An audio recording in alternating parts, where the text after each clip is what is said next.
Oo, nakatali.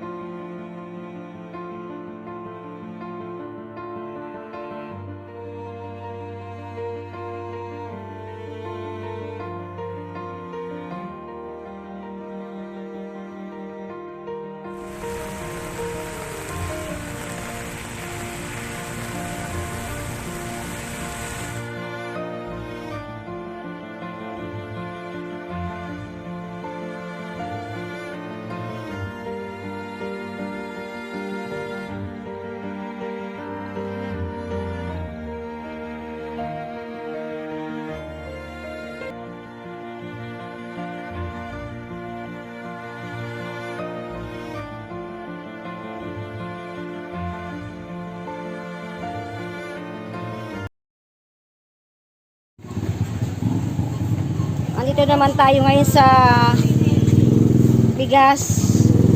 Ano masarap ang lasa, kuya? Yung medyo, yung magandang, yung malambot, ano maganda? Ang malambot po namin. Ha? 40. Yung 40. Ha? Bigyan mo ako ng isang kaban. Kaban saan? Isang kaban na sa 40. Kasya na yan sa, pang ilang tao ba yan? Kaban, marami na po yan. Kasya na sa 300 tao yan, ano? 50 kilos yun eh. Oo, ipang natin yan, ipang-share natin sa kung ate, sa mga nasalanta ng bagyo. Sige, bigyan mo ako ng isang kaban muna.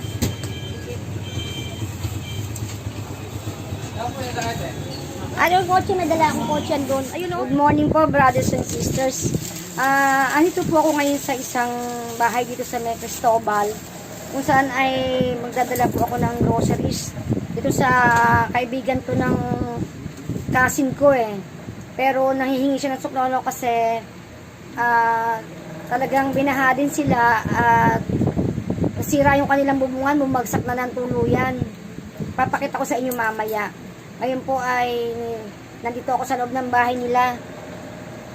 Nandito ako ngayon. Hi Jayam, kumusta ka na? Hello po, good morning po. May dala ko sa iyo na konting groceries. Sana ay pagpasensya mo na nadala ko ha. Dinala ko sa ng bigas, napay, tsaka ayan, face mask, at mga iba pang pwede mong magamit. Para naman na kahit paano maibsan yung pagkalungkot mo sa pagkabaha ng at pagkasira ng bubong ng bahay nyo ha. Opo. Salamat Tita Lorin, malaking bagay po ito. At marami po kaming mapapakinabangan ko po. Nalot itong mga pamangkin ko sa akin din na po umaasa din po. Ito, nagluluto na kami ng mga itlog. Matapos na itong bago mag-vlog, nakaalis kami.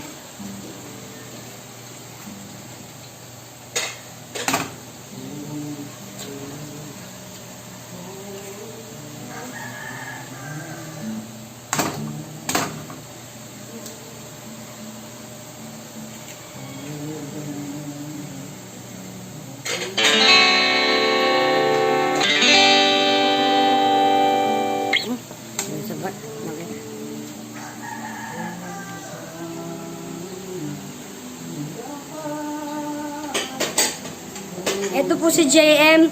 Ito po yung nasira din yung kanyang bahay. Na binigyan natin siya ng ayuda na groceries. Tsaka bibigyan natin ng pambili ng yero. Gusto rin po niyang makatulong kahit papano sa akin dahil sa ginawa kong pagbibigay sa kanya. Isumama po siya sa akin upang kahit papano ay makapag-serve siya sa mga taong na salanta ng bagyo. Dahil kahit papano yun sa kanya, yung natanggal lang ang bubong at hanggang tuhod lang ang kanyang baha. Samantalang yung tutulungan namin ngayon ay bubong na lang ang mga nakalabas. Kaya eto siya, willing siyang kahit man lang yung kanyang service ay i-provide niya. Dito naman po ako umu-order ng ibili natin na pamimigay natin na longganisa at saka mga baloney. Ito po, mayroong production sila rito na ginagawa. Dito po sila nagluluto.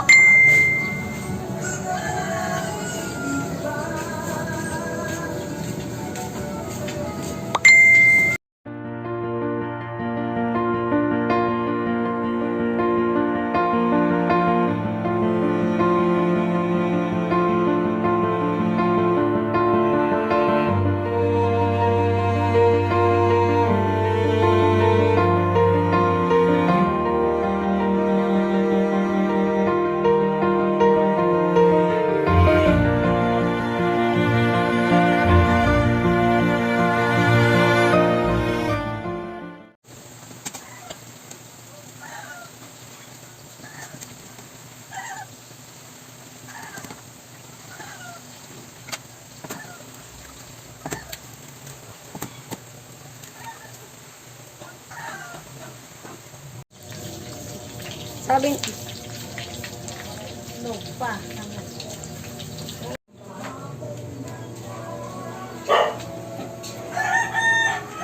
ito na po, ito po yan, nagsasaing na tayo. Ito po isang kabambigas natin na ubus natin ngayon na pamimigay natin. Ito po lahat yung niluluto ngayon. Say hi, Rita! Hi!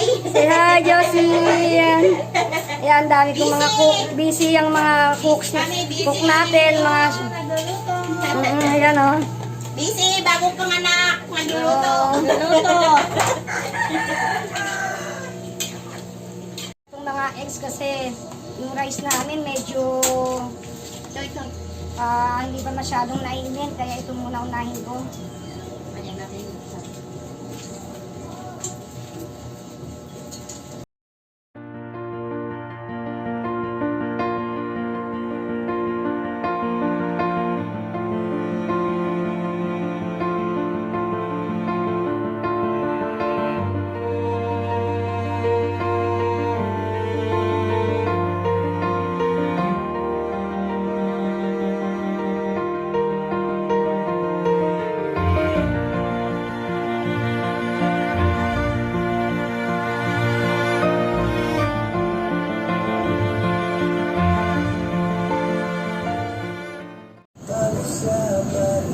Ito ako mo order ng mga salami and mga baloney.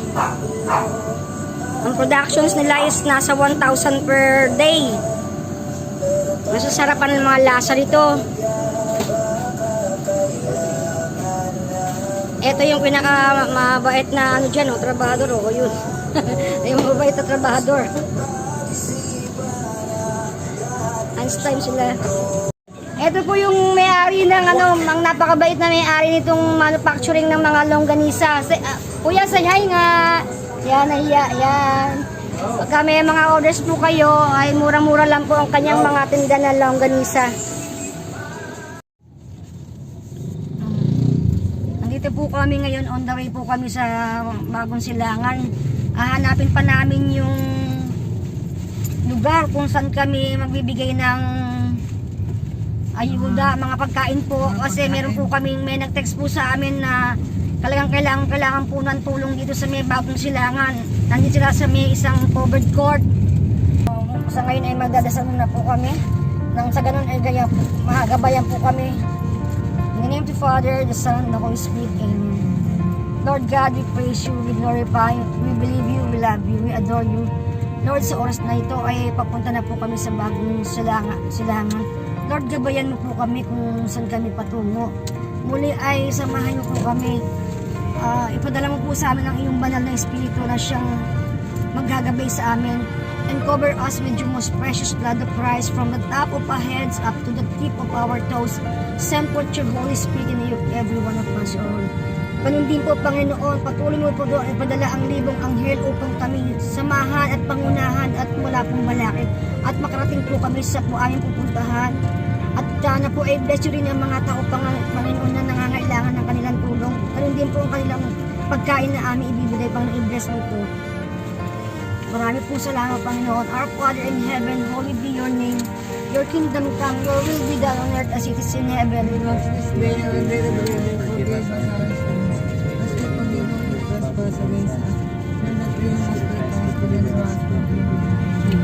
Mama Mary, always be our intercessor to the Lord our God.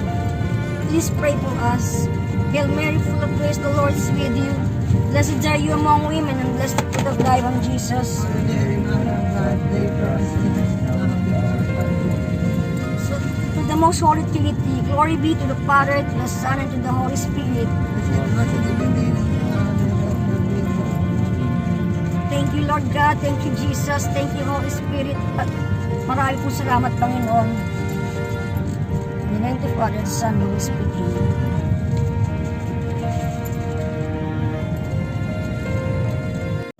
Anin po yan. Salamat po. Yan, anin po yan. Bigyan natin ng tubig. Oo. Yan po natin muna ng lakas, yung power, yung mga taga-bantay. Dahil hindi kayo makakakilos pag nangihina po. Ito. Tay, nasa ano tayo ha? Nasa vlog kayo, tingnan niyo po ito sa Lauren Lim vlogs. Ako po yun. Thank you, ma'am. Ito dito, tulong po ang ginagawa Ano po natin. yan? Ayan. Meron na po yan sa loob, meron na po sa loob yan. Alin po ano? Tay, Ito po si, yung ng barangay. sino po? Sino po? Sino po sila?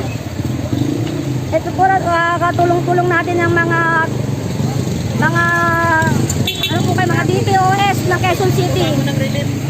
Ito po, sunod-sunod naman ang dumating ng mga tulong at bigay ng relief. Nakakatuwa naman po at napakarami tumutulong, ano sir? Opo. Ano po? Ano po?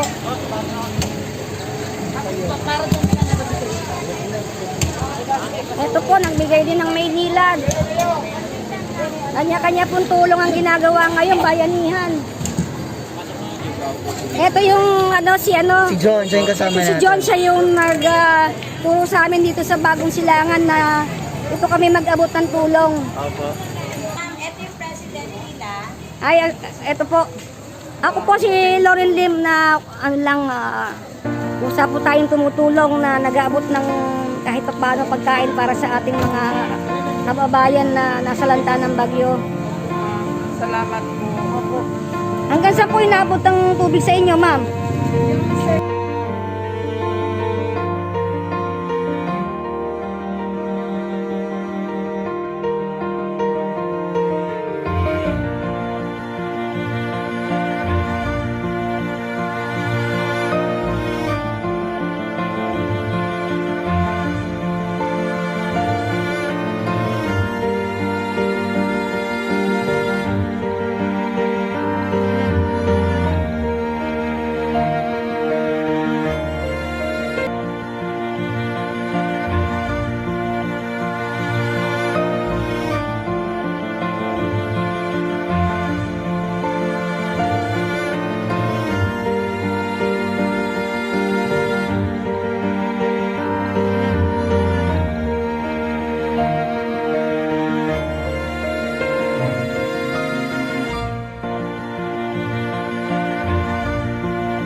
Wala ka rin ate kahit tsinelas, ano?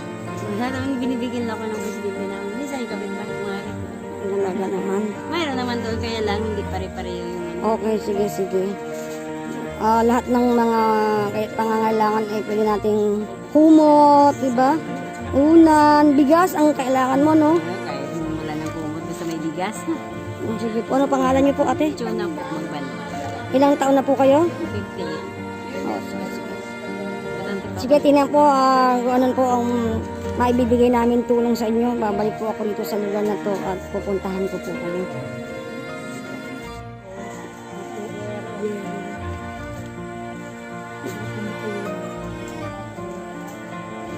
So, ang kailangan nyo assistance. Sige po, tatry natin kung anong magagawa natin.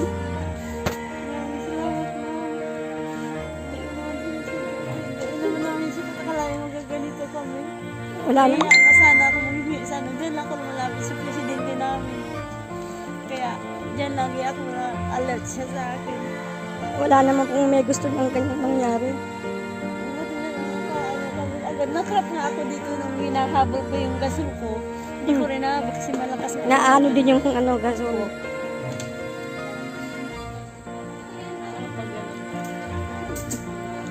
Mag-pray po kayo. Magpakatatag kayo. At siguraduhin ko po na matutulungan kayo. Hindi po sa mga advocacy ko sa pageant po. Pag sumasali po kasi ang pageant, pali title holder po ng Bagong Silangan. Siya po, binibining kaya ng bagong silangan. Ayan. Winner. Tapos ako po, Mr. Millennial ng bagong silangan, which is Grand Oo. Winner po. Tapos first runner up po ng Ginoong bagong silangan po. Bali po, palagi po kami magkasama sa pageant. Tapos kapag yung mga advocacy, meron po mga ganitong gawain sa Sitio Bakal, sa Sitio Ingrid po, sa mga ano man lang. Kaya alam mo. Opo. Natutuwa po. Bali, nung buhay pa po dito si congressman or barangay captain. Si Kapitana. Bali, nakabot ako po siya nung nagsagawa po kami dito ng feeding program para sa mga tanda. Nakamayan po po siya. Napasabero po po. So siya po ang bali naging contact dito natin para makarating tayo rito sa Barangay Bagong Silangan. Maraming salamat sa iyo. Thank you rin po. Thank you rin. Bukas God din be the tita, glory. siya naman meron.